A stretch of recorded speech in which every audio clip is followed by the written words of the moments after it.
show on ABS television, and the baton changed in the leadership of Nigeria on the 29th day of May 2023, with President Muhammadu Buhari handing over the baton to Bola Ahmed Tinubu as the president of Nigeria.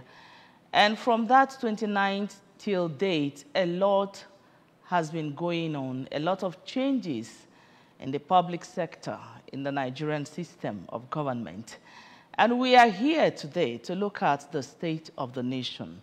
You know, top of it is that we know the one that happened that very day is the statement by the president that subsidy has been removed, which caused a lot of panic in the nation by people running helter-skelter removal, people changing their prices, and so many things. Until date, if you're a Nigerian living in Nigeria and outside the country, a lot of people are interested in this nation to see actually what is going on. And we are here to look at those issues. And I'm so happy that people we have here, it is their responsibility to let our people know what is going on and how to cope with realities on ground. My name is Nonye Nwokoye, and in the studio we have Sir Joseph Uchendo. Sir Joseph Uchendo is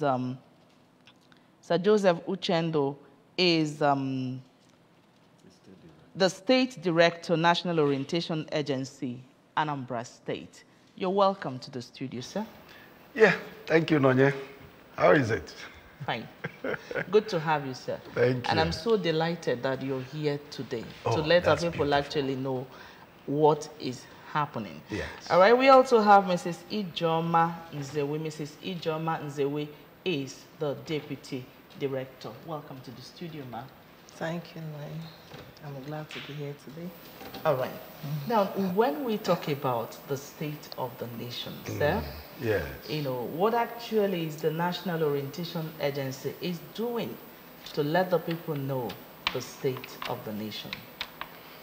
Well, quite a lot, and that's why we are here this morning, you know, to discuss critical issues of importance both to government and the citizens, you know. And you have mentioned the issue of the removal of fuel subsidy, you know, that is currently the issue in our country, Nigeria. And you find out that it's very pertinent, it's very, very important that in line with the mandate of National Orientation Agency, that we have to swing into action in order to educate our people and let them know, let them understand what it all means, removal of subsidy, you know. And that's basically why we are here, to look into that and other issues in our country, Nigeria. Yes. All right. Like I said earlier, that the deregulation of the downstream sector of the Nigerian petroleum industry, part of which is this subsidy removal. Yes. I think at this point it will be important to let the people know what actually, because my son, one of my sons that is at home waiting to enter school is that every day, Mommy, subsidy, I don't understand this subsidy. I'll keep explaining, you know, until last Sunday when I explained that it's okay, I now get it. Yes. So I think it's important to let our people really understand what this subsidy removal is all about. You know, because everybody is crying that it's biting hard on everybody. Well, Nonye, I think the simple way of explaining what subsidy means is simply to say that there is a difference in the pricing of petroleum products between when the product, the refined product, crude oil, all products from crude oil, you know, You talk of PMS, we know as petrol or fuel. You talk of kerosene, talk of the other products of petroleum. They are refined and then brought into Nigeria. And you find out that the global economic environment is not that of the make of Africa or Nigeria, you know. In other words, the capital we make use of in transaction is what we know as the dollar, all right? And the dollar, the price, or the equivalent or the ratio of naira to the dollar fluctuates in the global market. So the amount of money, the cost of bringing in these products into our country, Nigeria, if the marketers start to sell the product at that cost, my dear, it will be outrageous. That's why over the years, you find out that government kept on telling the marketers not to sell at that global market price. All right? That is the regulated price of fuel. So, and when government pays the marketers in order to sell at a given price, you can recall that around 1988, there was that decree that people should sell at a stipulated, no one should sell above stipulated amount of price all over Nigeria. Now, that's the regulated price. But then you find out that over the years, government found out that it's paying huge sum of money on daily basis to marketers. That is called, that amount of money that is removed from our budget and paid to marketers is what we know as subsidy. In order to subsidize the price so that it can become affordable to Nigerians to purchase, you know. So that's a simple way of explaining what subsidy means. So over the years, government found out that it's removing huge chunk of its budget in subsidization of fuel products on daily basis. And this cuts into our national budget. So that gradually, if we go through the history, we find out that gradually the price of fuel started to increase. And at some point in time, government would partially deregulate. And whenever they partially deregulate, the price of fuel rises. And people will protest, labor will protest. Sometimes they will bring it down. They will revert it to a manageable level, all right?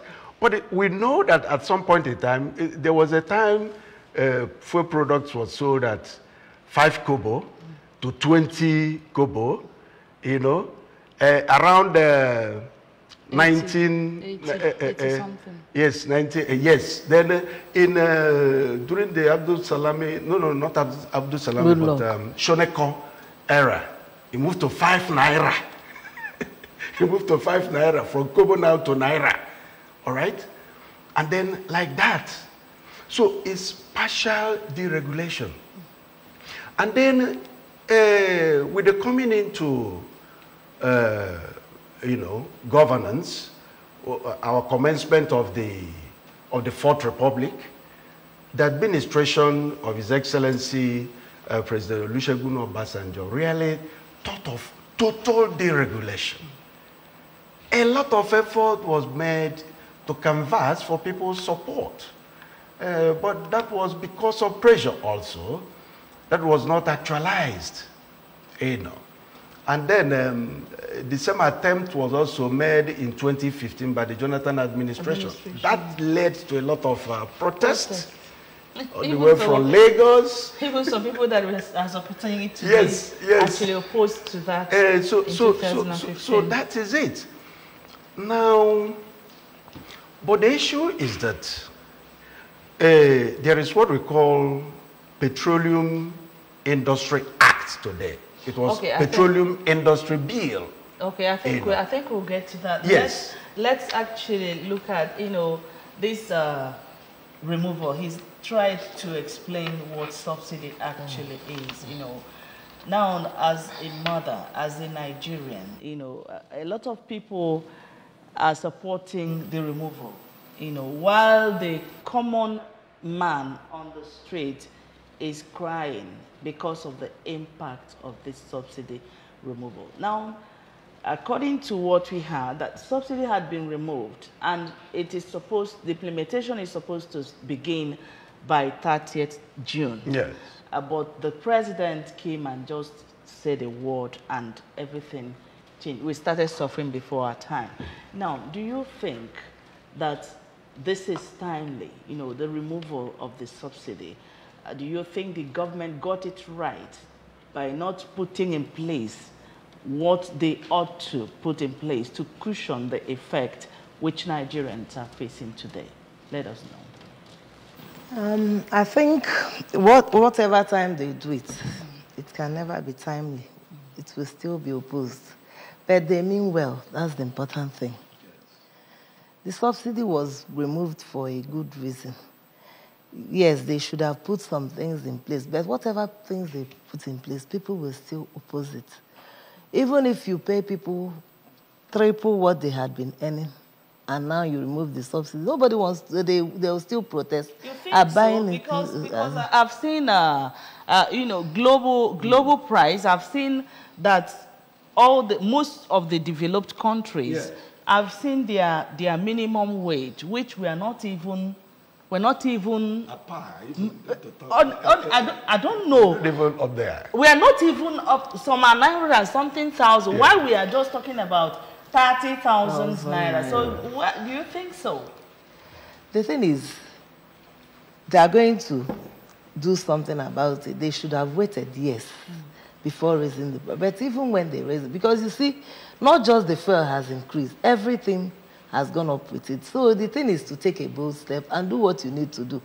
There are a lot of advantages attached to this fuel subsidy remover. So it's just somebody that is bold that have done it. It's necessary to do it because the money was going into the wrong hands.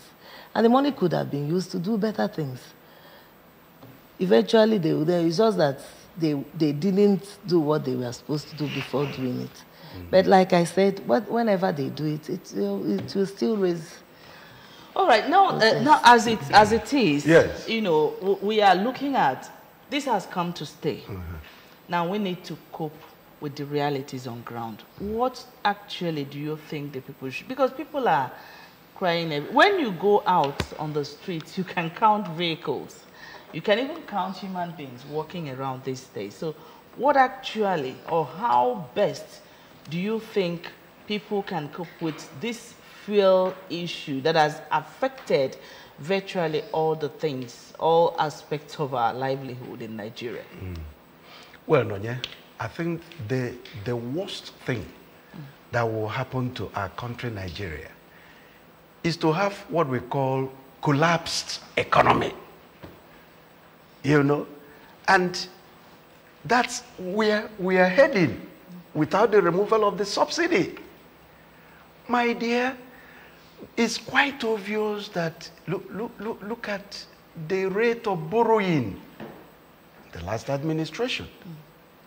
And you find out that subsidy takes a great chunk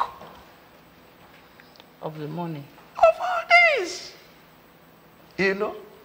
So, and if you continue on that economic trajectory, my dear, you are heading for economic collapse. And that will be worse for everybody because it will be a situation of what we call anomy, political anomy. And a lot of things will fit into the space. And we are heading towards social upheaval. So the best thing is to rein in the negative movement that is moving us towards that trajectory. And that's exactly what government has done now. So, but then, as she said, as Ijoma said, there is the need to cushion the negative effect of full deregulation, because this is now full deregulation, you know. And she pointed out also that the money is getting into the wrong hands. My dear, the borders of our country are so porous. These are facts we all know.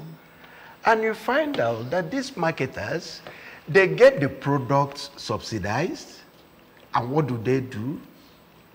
Nigerians, not all Nigerians, consume all the products. The rest escape through our borders. And they sell it at a price they dictate to those people and make double profit, even triple profit. Government pay the subsidy, they pocket that one. They sell this one at outrageous price to neighboring countries, they pocket that one, you know. And that is why, my dear, there are some countries like even Kenya, they don't have oil, but they have refineries. And they depend so much on what is coming out of Nigeria.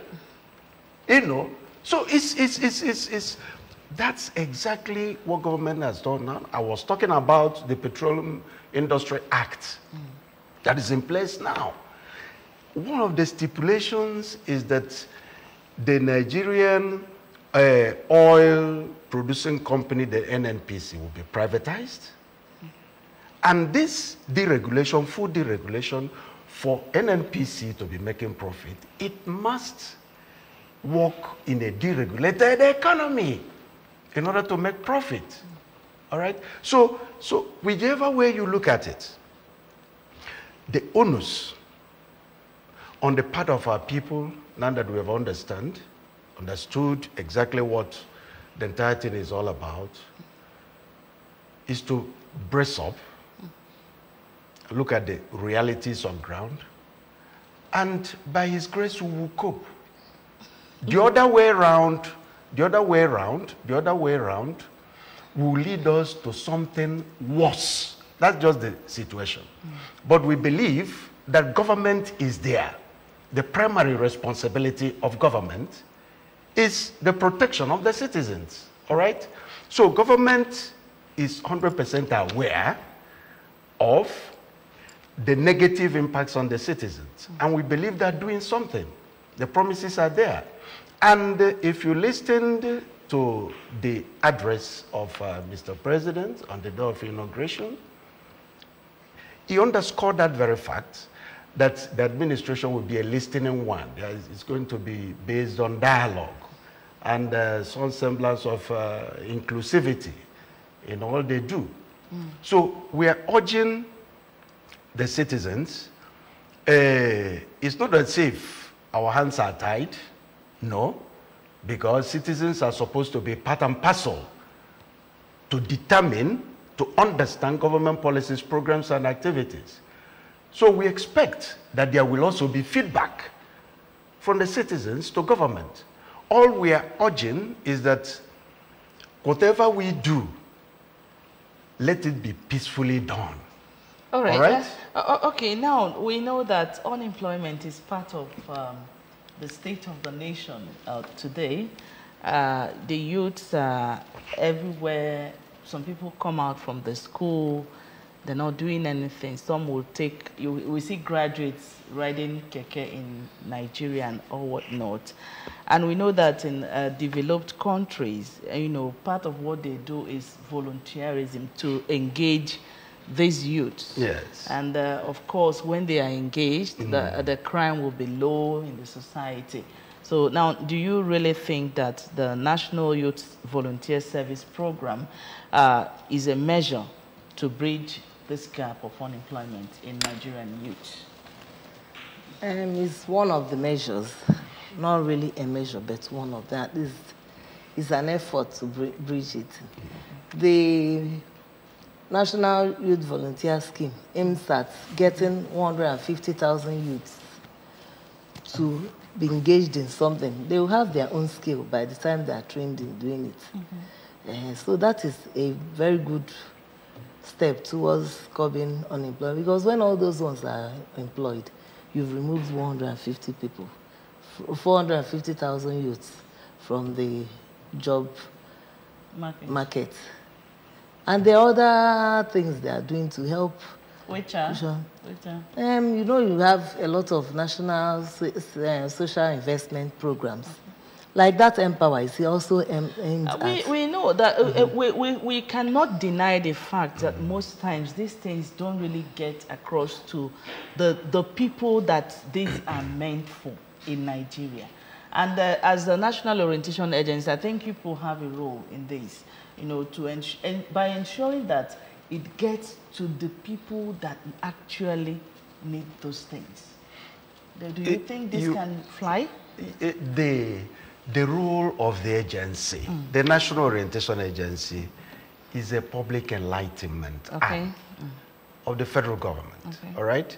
So that you have the agency or the ministry or the department entrusted with the day-to-day implementation of all those programs. Okay, all let's right? see who is here before. Not the NOAA, not the National Orientation Agency. Hello?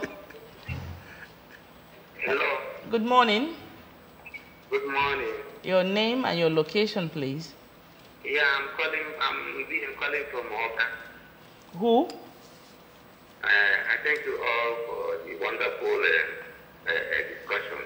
Thank you. I really understand very well the explanation of Mayoka. Yes. But I think government should do something. Yes. At least putting in place proper this subsidy removal of the So that's what I want to. Oh, beautiful. Thank you very much. Yes. All right. The point is making is quite germane. The point is 100% correct. All right? And that's why we are not, the agency is not there to tell Nigerians to fold their hands and keep quiet. No. They have to make their positions, their intentions of what government has to do known. All right? Through their representatives. They have their representatives at the State Assembly, at the National Assembly. All right? They have to make it known. And people's participation is a key component of any governance in any clime. All right. I think, let me go back to Mrs. Ijoma. You know, talking about this youth volunteer service program, you know, whether it's a measure to bridge the gap. Say it's not only that there are a lot of things they are doing. So now, in that youth volunteer service program, do you have an idea of what is being done and how it's going to help the youths that are not gainfully employed to be busy while, you know, waiting for job? They are going to be trained in data capturing, biometrics and other things. When you get that training, it will also help you in other fields. That's once you're trained, you're trained.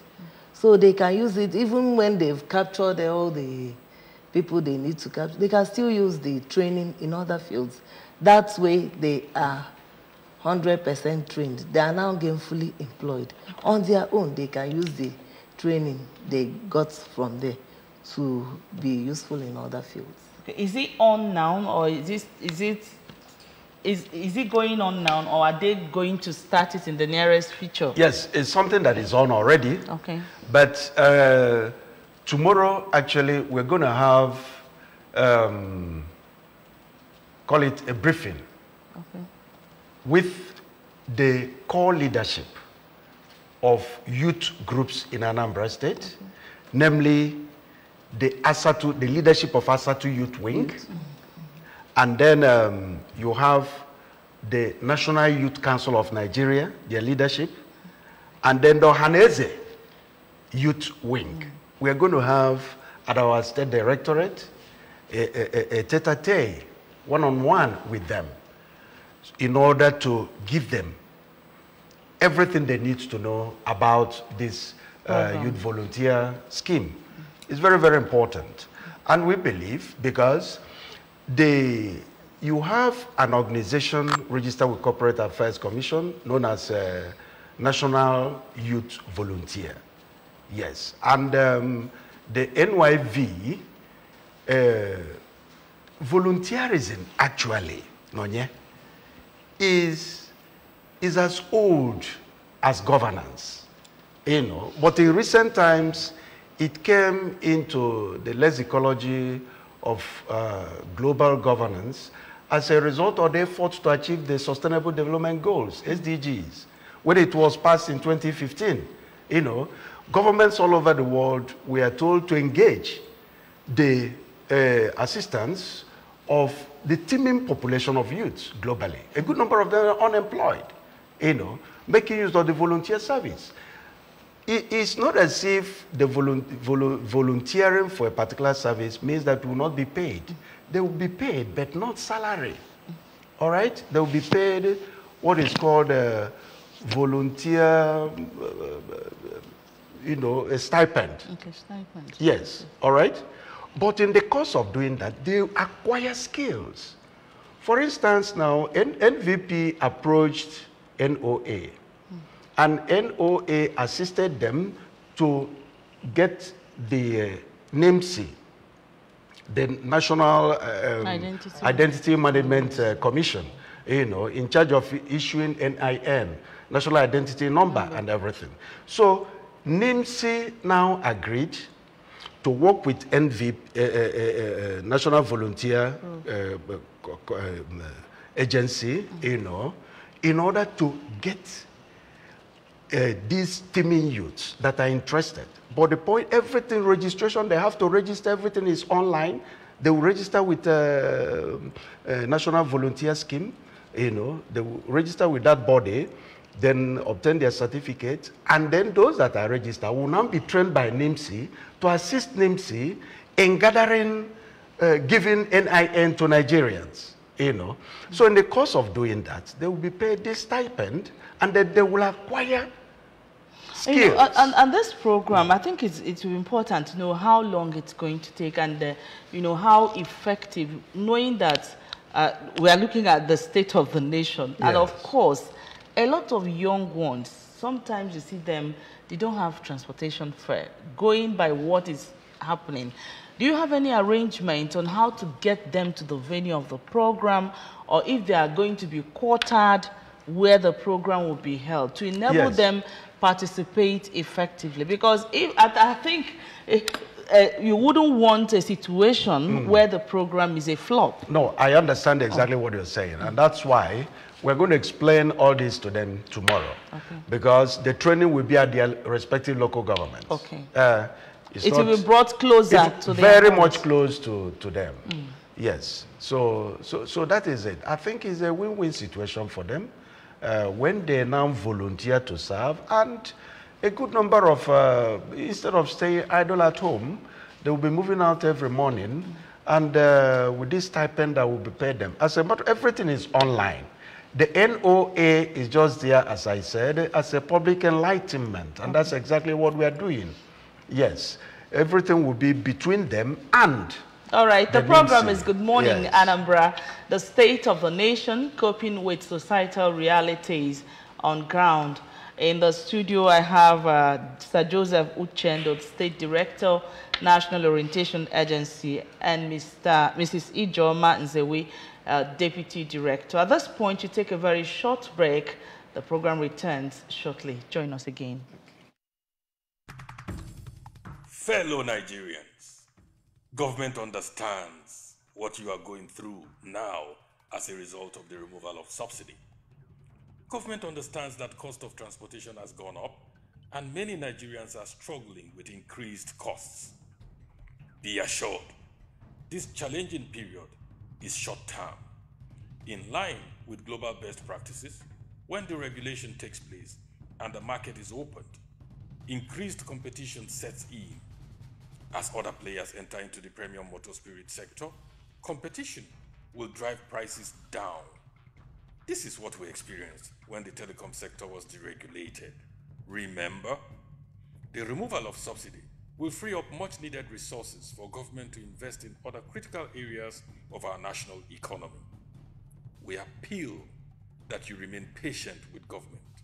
Let's support our government and work together to achieve the goal of a greater and better Nigeria that works for all instead of a few. This message is from the National Orientation Agency.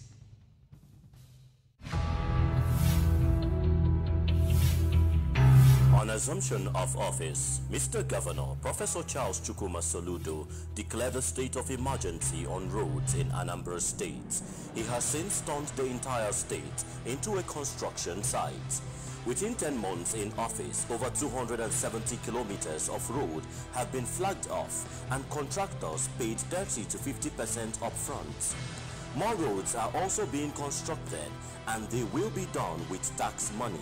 Please join hands with Mr. Governor to give us more smooth, slicky roads in Anambra State. Remember, better soup na money killer.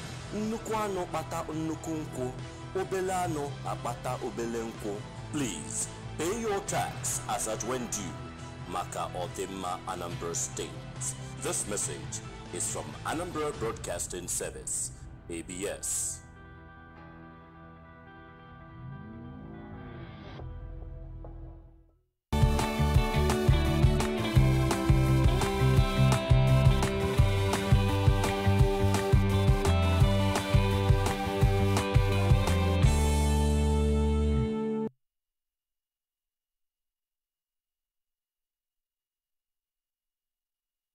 Welcome back to the studio. It's still good morning, Anambra State of the Nation, coping with societal realities. And we've been joined by Obidike. Obidike is a Nollywood actor.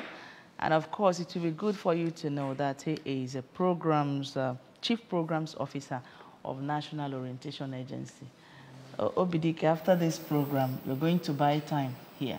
You're welcome to the studio. Thank you so much, Nono. All right, welcome. All right, we've been talking about the issues we are facing as a nation, and of course, the National Orientation Agency to fulfill one of the cardinal goals of the solution agenda distribution of palm trees. You know, and thank God somebody on this platform this morning actually said that their communities have already benefited from the trees that is being distributed in the state. All right, Chief, let's begin with you before Bidike will come in. Yes. Now, I must commend His Excellency, Professor Charles Chukwuma Soludo, for the tremendous achievements he has made so far within so little a space in the governance of Anambra State. It's quite uplifting, you know. And if you look at that his five thematic areas, the agenda of his administration, you find that it's basically pro-people, pro-Anambra, you know. And as an aside, we thank God for the sustainable good governance, you know, in Anambra State. We thank God for that. And basically, I would say that at the foundation is people's quest for good governance. You recall, the people want good governance in Anambra State. That was exhibited in 2001. You know, it was exhibited in 2000. So you find that successive governments, they come in and they would always want to beat their predecessor. So we commend His Excellency for keeping on that trajectory. The fifth issue, and that with regards to sustainable environment, he has made it emphatical, very, very emphatic, that there is nothing that can be said to have been achieved without sustainable environment in Anambra State. You know. So, and the issue of the palm trees and the coconut and all that being distributed is actually tending towards clean and green environment. And of course, ensuring that we have lots and lots of products from that is agriculture-wise, you know. And I must also commend the Commissioner for Environment for championing that cause of cleaning, ridding our streets, our gutters, of all the plastics, you know.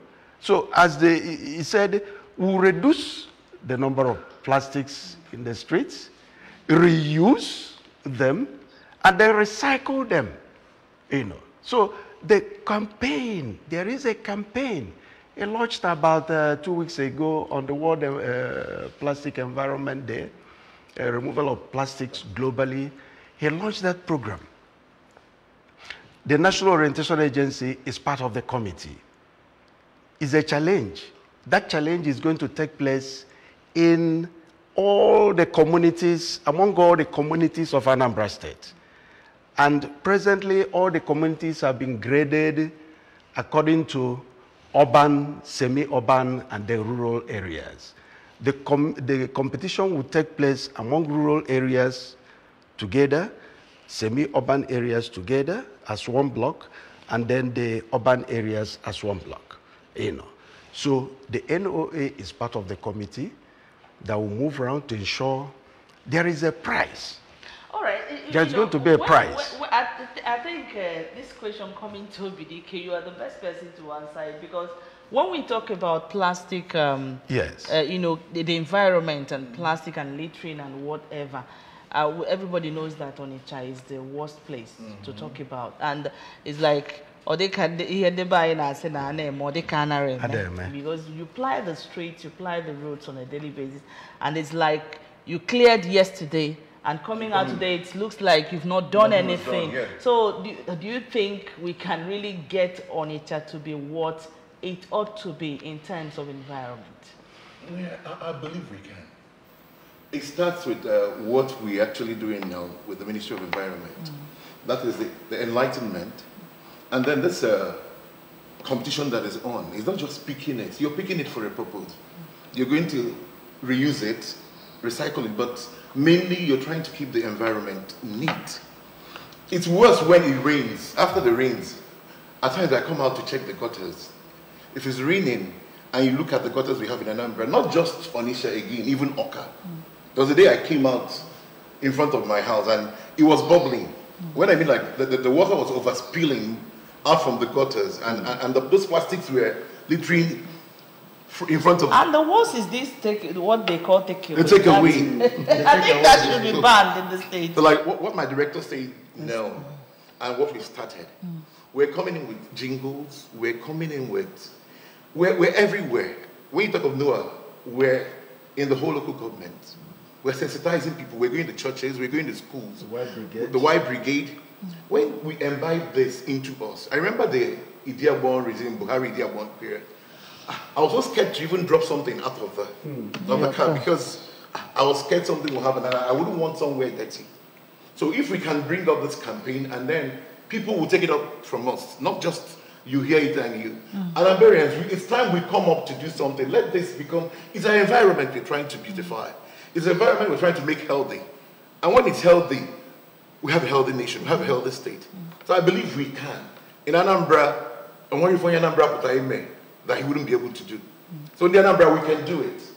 Noah is out, Soludo, our governor, His Excellency, and with his team, he's out doing it, and we have to support him. It's not just him alone, it's for our own good, it's for our own health, so we can do it.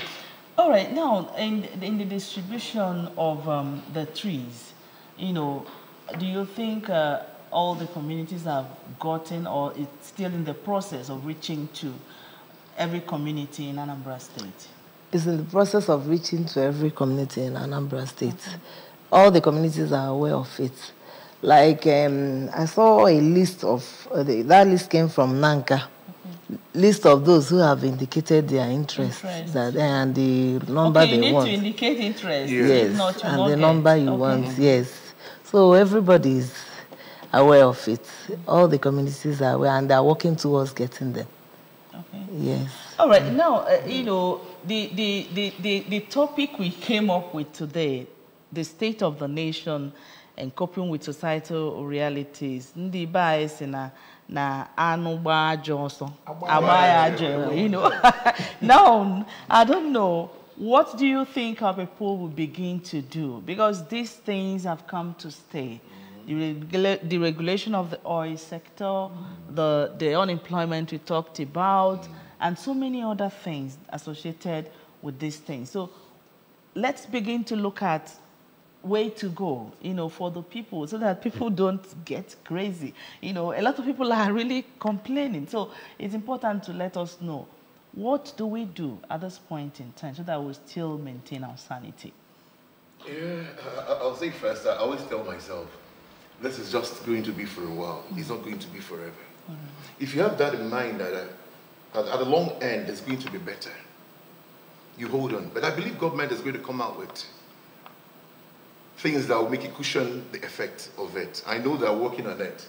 Knowing that the federal government just entered, they're trying to set up the cabinet, a proper team that's going to work. For now, let's just hold on. See where we have to cut corners, cut things to make it easier for us. It's not easy. If I tell you it's easy, it's not. Going to the first station and then buying petroleum that you normally buy for 200 and something thousand, now 200 and something there, and then you're getting it for close to 550. It's not easy. And knowing your income, 600. Is not. So I'll just tell us, let us talk to ourselves that it's going to be for a while. And then let's wait for the federal government.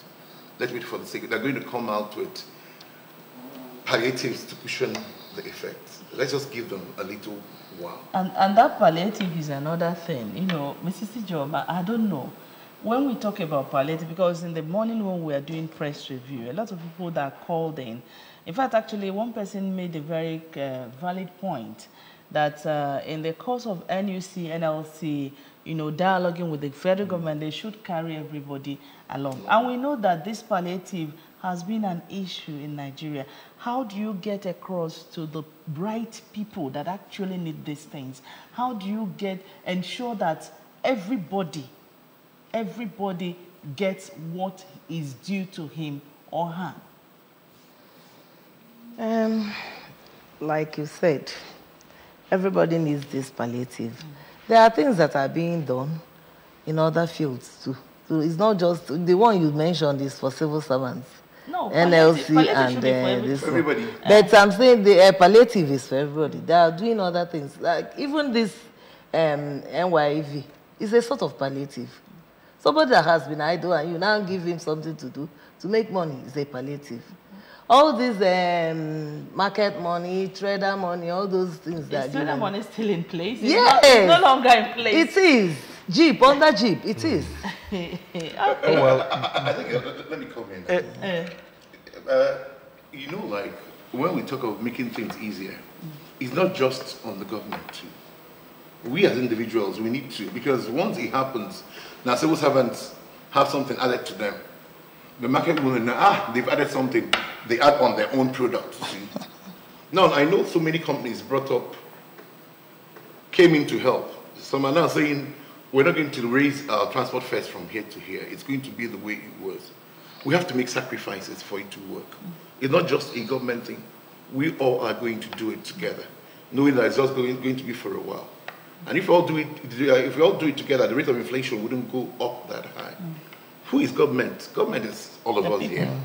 So we have to come in together. That's the annual million of powerful. But what we're doing now, or what the government is doing, I think it's for the best. I might not know about the application for now, but I think it's for the best. And knowing it's for the best, let's hold on. Let's hold on. All right, Chief. Let our people know what they ought to do from your own point of view. Well, I think you've had it from them.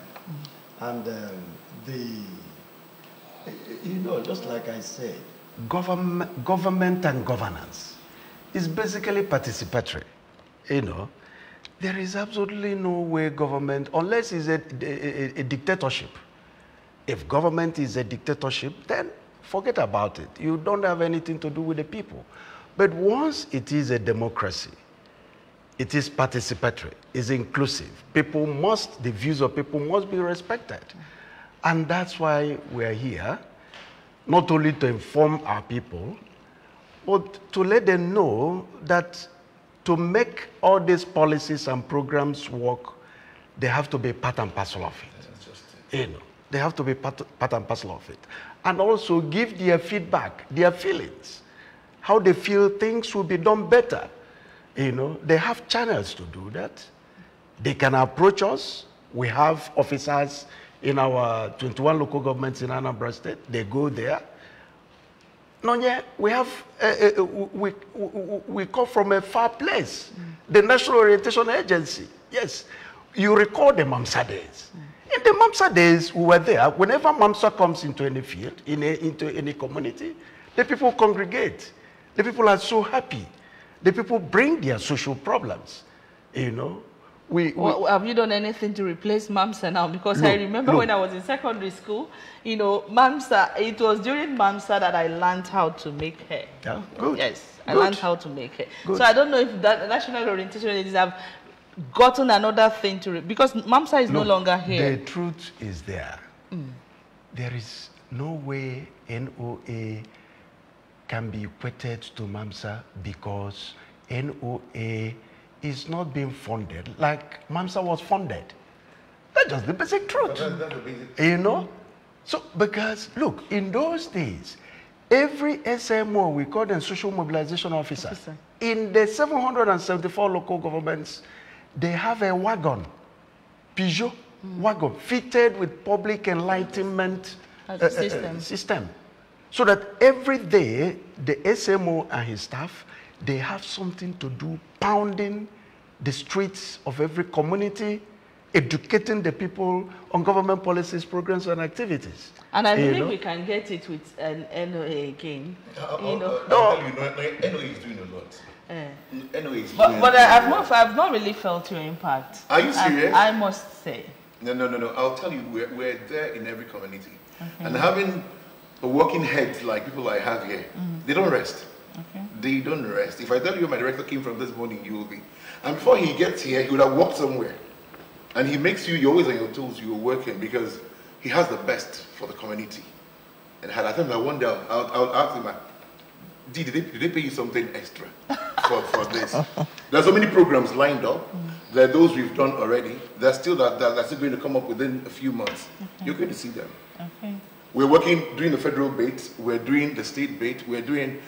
You've not actually like. I think you're not even thought of where to bring us in there. For you to tell us that you got felt or something. You're positioned in the state to help the state. That's why you're here. Yes. Okay. But at least you have had us today. Yes, I've had you, and I know that you'll be coming very often, to enlighten the Anambra public. Would like to appreciate you so much for being here this morning, Sir Joseph Uchendo, State Director, National Orientation Agency, Anambra State.